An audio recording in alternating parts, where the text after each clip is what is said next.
बिस्मिल्लाहिर्रहमानिर्रहीम। अस्सलाम वालेकुम जी। उम्मीद है आप लोग खैरियत से होंगे। हमने एक सीरीज़ स्टार्ट की हुई है फिज़िक्स में डिफरेंट लेक्चर्स की, और मेरी कोशिश है कि इस लॉकडाउन के दौरान हम वो आर्टिकल्स पढ़ चुके हों जो आपने आफ्टर लॉकडाउन एग्ज़ाम देने हैं उसमें आने के लिए अहम हों। तो आज का जो मेरा आर्टिकल है वो है simple harmonic motion and maths attach to spring system. Basically main हमारा जो फोकस होगा वो सिंपल हार्मोनिक मोशन को पढ़ना है, और maths attach to spring system जो है वो सिंपल हार्मोनिक मोशन की एक एप्लीकेशन है। सबसे पहले हम बात करते हैं जी सिंपल हार्मोनिक मोशन क्या होता है। इसमें वर्ड जो हम यूज़ कर रहे हैं वो मोशन का है। मोशन की टाइप्स के बारे में आप लोग पहले भी पढ़ चुके हुए हैं कि ये बेसिकली तो तीन तरह की होती हैं। ट्रांसलेटरी होती हैं, उसके बाद आपके पास स्पिन मोशन है और वाइब्रेटरी मोशन है। ये जो आपके पास सिंपल हार्मोनिक मोशन है ये वाइब्रेटरी मोशन की ही एक सब टाइप है। इसमें होता क्या है जी, इसमें body to and fro move करती है, लेकिन हम यहाँ पर वो टू एंड फ्रो को डेफिनेशन में इस्तेमाल नहीं कर रहे। हम इसको थोड़ा सा कम्प्लेक्स बना लेते हैं। डेफिनेशन में बेसिकली कहाँ पर फिजिक्स इन्वॉल्व होती है वो चीज़ देख लेते हैं। इस मोशन में आपके पास कौन सी चीज़ इन कॉमन होती है वो पढ़ लेते हैं। तो सबसे पहले हम डेफिनेशन लिखते हैं जी सिंपल हार्मोनिक मोशन की। सिंपल हार्मोनिक मोशन क्या होती है जी।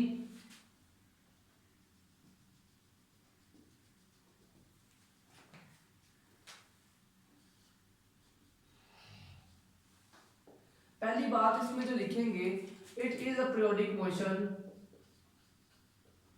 Periodic motion of a body in which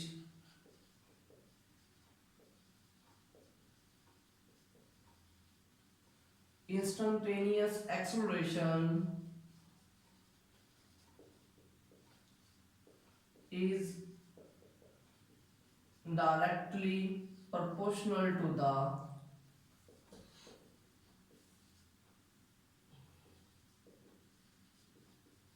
displacement and always directed towards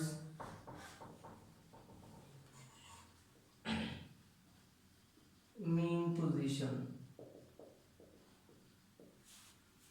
ji student, मैंने एक डेफिनेशन बोर्ड के ऊपर लिखी है। मैंने लिखा है पीरियोडिक मोशन। पीरियोडिक मोशन वो होती है जो खुद को एक पर्टिकुलर टाइम के बाद रिपीट कर रही होती है।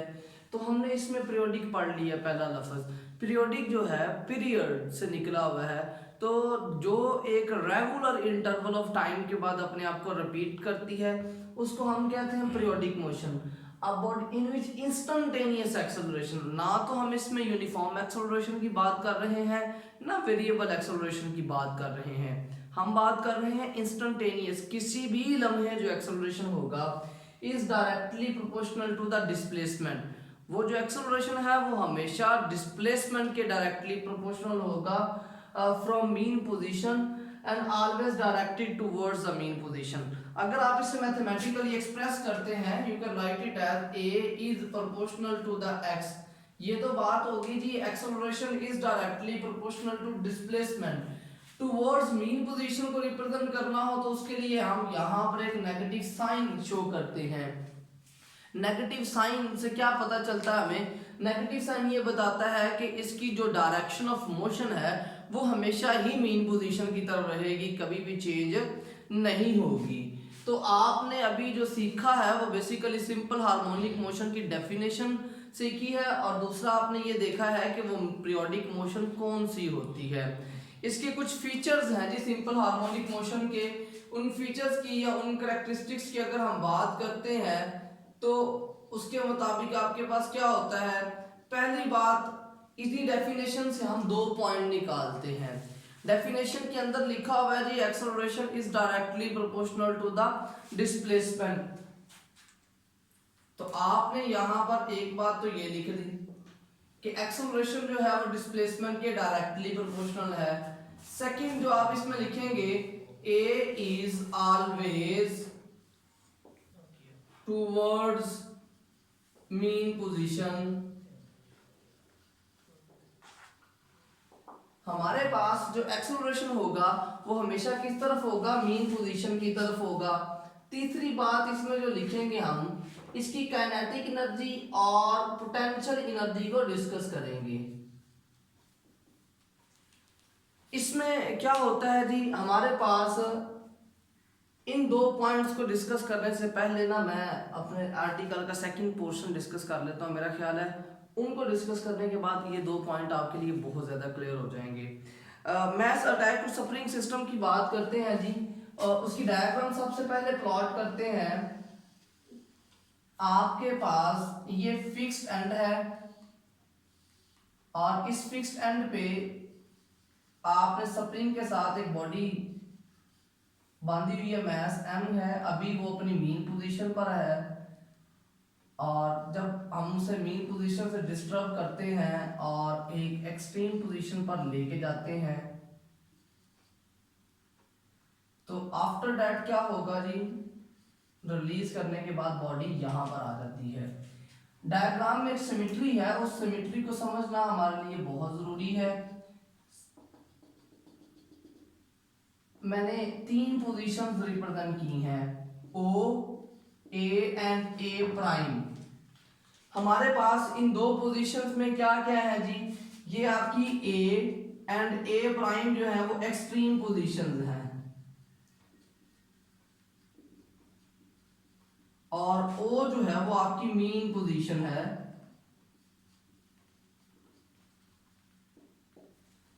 कहता है कि हमारी बॉडी पोजीशन O पर है, रेस्ट पर है। जब हम इस बॉडी को थोड़ा सा खींचते हैं, इस पर फोर्स लगाते हैं, फोर्स लगाने से इस पर डिस्प्लेसमेंट पैदा होता है। बॉडी पोजीशन O से खींचती हुई पोजीशन A पर आ जाती है। जब हम इसे पोजीशन A पर लाके छोड़ते हैं, छोड़ने के बाद बॉडी दोबारा पोजीशन O की तरफ जाएगी, लेकिन O पर रुकेगी नहीं। उसका जो स्प्रिंग है वो कंप्रेस हो जाएगा और आपके पास वो A प्राइम पर जाके रुकेगी। यहां से फिर वो दोबारा से स्ट्रेच होगी, पोजीशन O से फिर A। इस तरह से बॉडी क्या करेगी, जब आपने O से डिस्टर्ब किया है, A पर लेके आए हैं, आपने फोर्स लगाई है, उसके बाद बॉडी जो है वो ऑसिलेट करना स्टार्ट कर देती है between A and A prime. यहाँ पर जो सबसे पहली बात हम पढ़ेंगे वो हुक्स लॉ है। हुक्स लॉ के मुताबिक क्या है जी, उसके अकॉर्डिंग हमें ये पता है कि बॉडी पर जो फोर्स लगाते हैं वो बेसिकली आपके पास डायरेक्टली प्रोपोर्शनल होती है डिस्प्लेसमेंट की। यहां पर मैंने एक के कांस्टेंट यूज किया है विच इज स्प्रिंग कांस्टेंट। ये आपके पास क्या होता है, स्प्रिंग कांस्टेंट। इस इक्वेशन के मुताबिक वो हमें ये कहता है कि अगर हम अपने स्प्रिंग को उसकी इलास्टिक लिमिट के अंदर रहते हुए खींचते हैं, इतना खींचें कि वो आपके पास जो फोर्स है वो उस पर लगने वाली जो फोर्स है वो डायरेक्टली प्रोपोर्शनल होती है डिस्प्लेसमेंट की। यहाँ पर स्प्रिंग कांस्टेंट के ये कांस्टेंट है और ये आपके पास स्प्रिंग टू स्प्रिंग वेरी करता है। अगर आपके पास सॉफ्ट स्प्रिंग है तो उसका के का जो वैल्यू होगी वो होगी कम, और अगर आपके पास स्टिफ हार्ड स्प्रिंग है तो उसकी के की वैल्यू ज्यादा होगी। तो हुक्स लॉ ने हमें सबसे पहले ये बताया कि जब आप बॉडी को डिस्टर्ब करते हैं उसकी पोजीशन से, तो क्या करेगा जी, body position mean extreme position पे जाएगी, एक्सट्रीम पर छोड़ने से बॉडी दोबारा O की तरफ जाएगी। जब बॉडी दोबारा O की तरफ जाएगी, यहाँ पर आती है तो यहाँ पर रुकेगी नहीं बल्कि सेकंड एक्सट्रीम पोजीशन की तरफ चलती है। यहाँ पर देखें तो बॉडी की direction of motion mean position की तरफ है, यहाँ पर देखें तो बॉडी की डायरेक्शन ऑफ मोशन क्या है, मीन पोजीशन की तरफ। तो सेकंड फीचर हमने लिखी भी ये है कि A is always directed towards the mean position. तो आपके पास एक्सेलरेशन जो है वो हमेशा किस तरफ होता है, मीन पोजीशन की तरफ ही होता है। अब इसी में आप देखें जी, तो आपके पास रिस्टोरिंग फोर्स आती है। रिस्टोरिंग फोर्स क्या होती है जी, रिस्टोरिंग फोर्स ये वो फोर्स है जो बॉडी को हमेशा किस तरफ रखती है, मीन पोजीशन की तरफ रखती है। तो आपके पास रिस्टोरिंग फोर्स जो है it keeps body towards mean position. तो रिस्टोरिंग फोर्स हमारी बॉडी को हमेशा क्या करती है जी, मीन पोजीशन की तरफ ही रखती है। अब हम अपने एक्चुअल टर्म्स की तरफ आते हैं। एक्चुअल टर्म्स में हमारे पास ये दो बातें हमने पढ़नी थी। हमें ये पता है कि काइनेटिक एनर्जी जो होती है वो इक्वल होती है हाफ एम वी स्क्वायर, और पोटेंशियल एनर्जी होती है जी एम जी एच।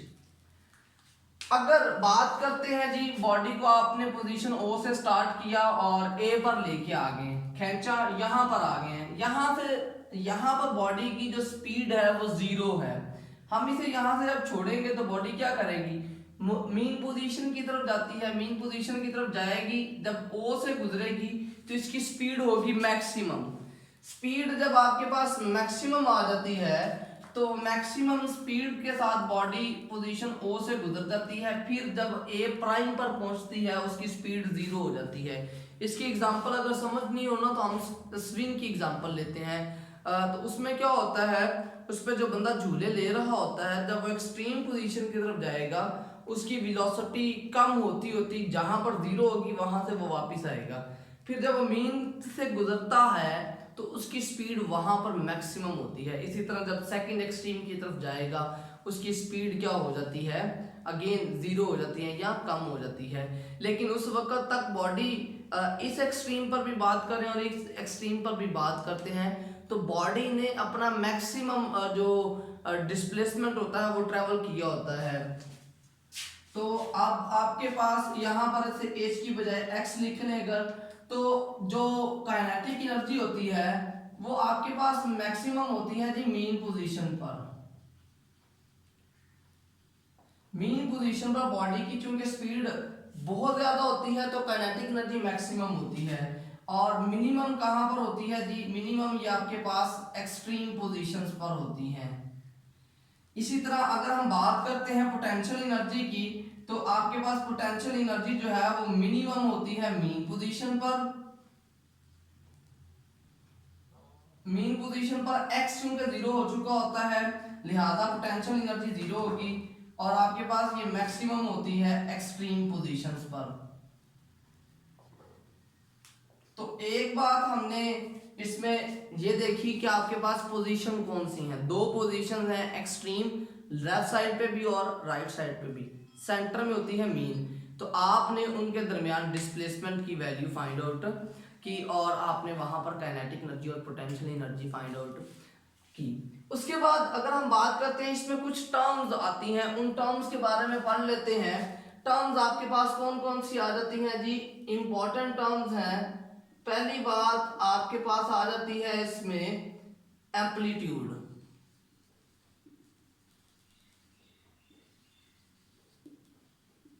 उसके बाद नंबर 2 पे अगर हम पढ़ते हैं फ्रीक्वेंसी,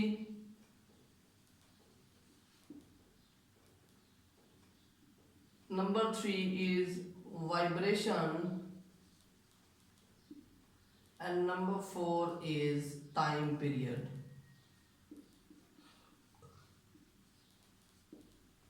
ओके जी, एम्पलीट्यूड की बात करते हैं। एम्पलीट्यूड सिंपल हार्मोनिक मोशन में आपकी बॉडी का वो मैक्सिमम डिस्प्लेसमेंट होता है उसकी मीन पोजीशन से इन आइदर साइड। मतलब आपके पास ओ ए ये भी इसका एम्पलीट्यूड है, इसी तरह ओ ए प्राइम भी उसका एम्पलीट्यूड है, क्योंकि ये मीन पोजीशन से इस साइड पे मैक्सिमम डिस्प्लेसमेंट है और ये मीन पोजीशन से इस साइड पे मैक्सिमम डिस्प्लेसमेंट है। तो हमारे पास क्या होगा जी, इसको अगर लिखे तो हम लिख सकते हैं maximum displacement from mean position in either side. Body की मोशन मीन पोजीशन से किसी भी तरफ जो उसका मैक्सिमम डिस्प्लेसमेंट होता है उसको हम कहते हैं एम्पलीट्यूड। उसके बाद हम बात करते हैं जी वाइब्रेशन, फ्रीक्वेंसी उसके बाद बात कर लेते हैं।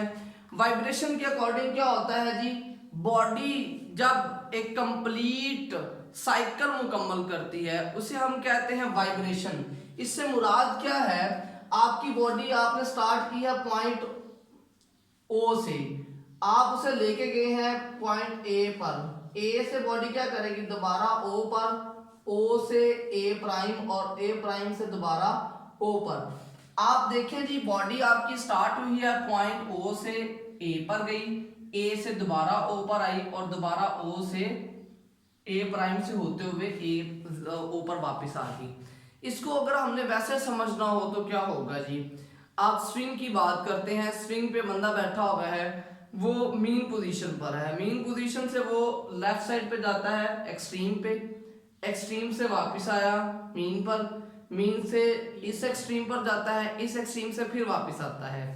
उसने बेसिकली 4 एम्पलीट्यूड्स ट्रेवल किए हैं, एक इस एक्सट्रीम पर जाने का, एक इस एक्सट्रीम पे वापस आने का, फिर राइट साइड की एक्सट्रीम पर जाने का और वहां से वापस आने का। इसे कहते हैं कंप्लीट साइकिल। तो जब बॉडी एक कंप्लीट साइकिल मुकम्मल करती है तो हम कहते हैं उसने एक वाइब्रेशन कंप्लीट की है।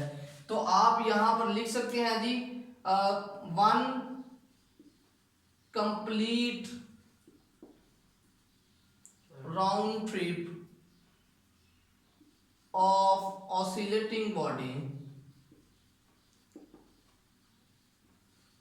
आपकी बॉडी जो ऑसिलेट कर रही है उसकी एक कंप्लीट राउंड ट्रिप जो होती है उसको हम कहते हैं जी वाइब्रेशन। टाइम पीरियड क्या होता है जी, time for a one vibration, time for one vibration. कोई बॉडी जब एक वाइब्रेशन मुकम्मल करती है, उस एक वाइब्रेशन को मुकम्मल करने में बॉडी जो टाइम कंज्यूम करती है वो उसका टाइम पीरियड है।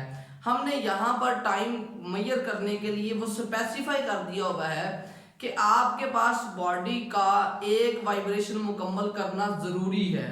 अगर बॉडी एक वाइब्रेशन मुकम्मल नहीं करती और आप टाइम को क्लोज कर लेते हैं या उससे पहले मेजर कर लेते हैं, that will not be the time period of the simple harmonic motion. उसके बाद एक लास्ट टर्म बढ़ जाती है जी फ्रीक्वेंसी। फ्रीक्वेंसी के मुताबिक हमें क्या पता है जी, number of vibrations in a unit time. आप टाइम स्पेसिफाई कर देते हैं, यहाँ पर तो आपने टाइम देखा एक वाइब्रेशन का। कुछ स्टूडेंट कहते हैं जी हमें तो ये मेजर नहीं करना आता, तो कहते हैं जी आप 5 मिनट में देखें कितनी वाइब्रेशंस होती हैं। बच्चा नोट करता है 5 मिनट में और उसने वो पेंडुलम रखा हुआ है, वो देखते हैं जी 5 मिनट में कुछ 250 या 300 वाइब्रेशंस हो जाती हैं।